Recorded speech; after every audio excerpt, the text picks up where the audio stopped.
lately we've heard all sorts of industry debate on charges, from the asset management industry defending itself to other areas like the True and Fair campaign, for example, lobbying for fairer transaction costs and greater transparency. So how far do you think we've got in terms of securing better value for DC members?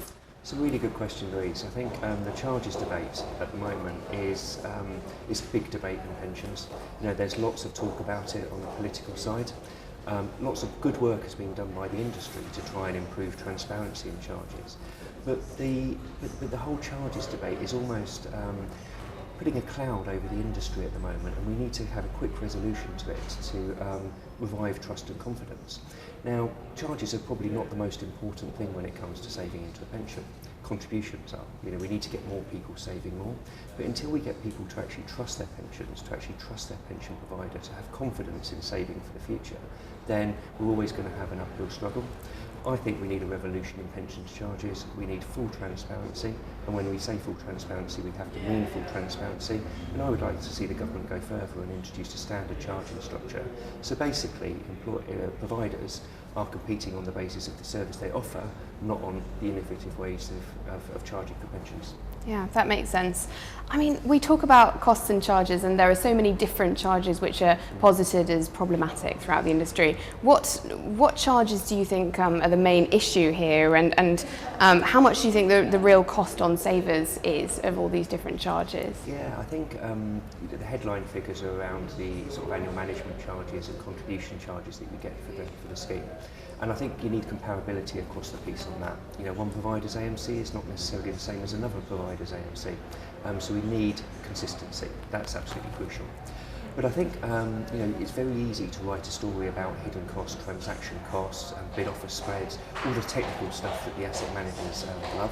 Now, some of those costs are actually integral to running a pension scheme. If you're making a trade, if you're reallocating assets, there is a cost associated with that. What we need is for those costs to be above the table, not below the table. And we can't expect consumers to understand these costs or be able to monitor these costs. And for me, that's where good governance comes in. We need someone on the side of the member that's actually scrutinising these costs that are being disclosed in a very transparent way, so the trustees or the governance committees can actually make sure that every cost is justifiable in terms of what the end benefit actually is.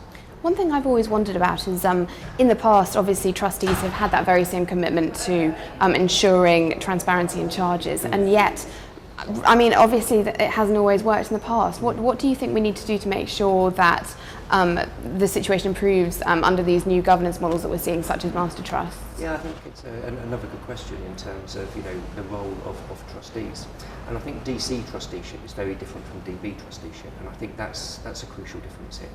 Within the DC scheme, it really impacts on the end outcome for the member. So I think the trustees need more data, they need more disclosure, they need to sort of get to grips with the investments that the scheme is actually offering and operating in. I think though that a piece of advice to trustees, don't invest in something if you don't fully understand it. Therein lies the road to ruin. And I think that keeping things simple, which is what we're a great believer in, simple products that do what they say on the tin, is sort of the way forward here. Yes, you can have sophistication in investments, but if you don't actually understand how something is parcelled up and how something is charged for, then that's where some of the issues arise.